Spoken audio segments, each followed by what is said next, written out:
All right, Grace. Everett, your teddy. Tuck him into Tell me a story, Daddy. a story. Okay. It's almost Christmas, so how about Rudolph the Red-Nosed Reindeer? No, I want a new story. Okay, yeah, you've heard that one.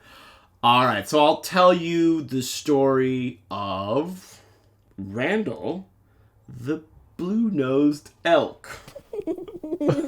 Okay, so once upon a time, there's this elk with the big blue nose named Randall. And it was like a really blue nose. Like, it's wrong. Like, it's medically wrong. And the other elk are mean to him about it. Because they're like, whenever we go blueberry picking, we always accidentally bite your nose. And every time we are trying to figure out what elk coat to wear, we look outside and we look at you and it's like, oh, it's cold because the nose is so blue. But it's just Randall with his dumb blue nose again. And so they put on all these coats, these elk coats, and they go outside and it's like, too warm. They're overdressed. So then they got to go back inside and take off the clothes, and they'll waste the whole morning. And so they're really frustrated with Randall. They won't let him play in any elk sporting events. They just, in general, mean, and they ask him to leave. And he wanders off. He's wandering way off to try and see if there's some other island of blue-nosed freaks like himself. And he ends up finding an island of tools, but they're like broken, kind of crappy tools. All the tools are discarded by their craftsmen and their engineers because they can't do the job right. Like, there's this saw with no teeth because he had like bad dental hygiene. And there's like a hammer that's made out of glass, who's afraid to be a hammer because he doesn't want to shatter his head. Name is Courage. Courage the glass hammer. And then maybe there's a screwdriver with vertigo. Like, gets all dizzy when he tries to spin around and can't screw anything in because of that. So he finds all of these tools. They're pretty chill. Otherwise, they're good guys. So Randall and them get along. And what happened? There's Randall knows this craftsman who I probably should have told you about before.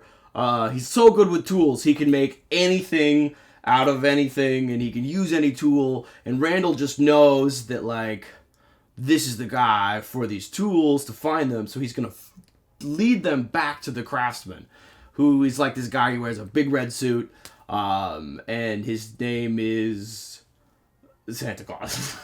And he goes, ha ha ha ha ha. No, Daddy. He says ho ho ho. No, this is a different Santa. This is a different story. He's a craftsman who lives in the woods in Russia with a bunch of elk.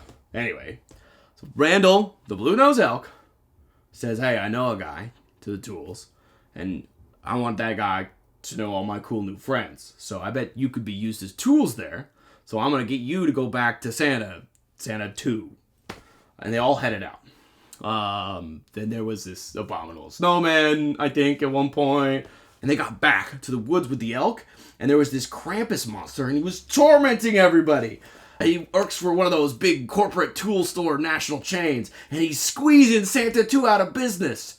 And when this Krampus, he's like building, and he's gonna paint the deck, and he really needs a specific shade of blue. So he's really mad about that. And you know how, like, those depot stores, you can, like, do the paint matching thing and get the exact right color if you bring an example? Well, he can't find the right blue until Randall arrives with his perfectly blue nose. And Santa says to Randall, Randall, with your nose just right, will you match this paint tonight? And so Randall helps this weirdo named Krampus and Santa 2. And I guess Krampus is like, oh, it's okay, I'll move out of this neighborhood. And Santa 2 can collect all the craftsman business in the Russian forest. And maybe uses all the tools to build a hot tub. And everyone's just happy. And they're like, Randall, actually, you're pretty sick. We misjudged you and your weird blue nose. And, you know, like, then that means the moral of the story is that even if you're a weirdo, maybe that just means you're actually special in some way. And you are asleep. You have adorably fallen asleep. Rude, but adorable. Good night, Grace.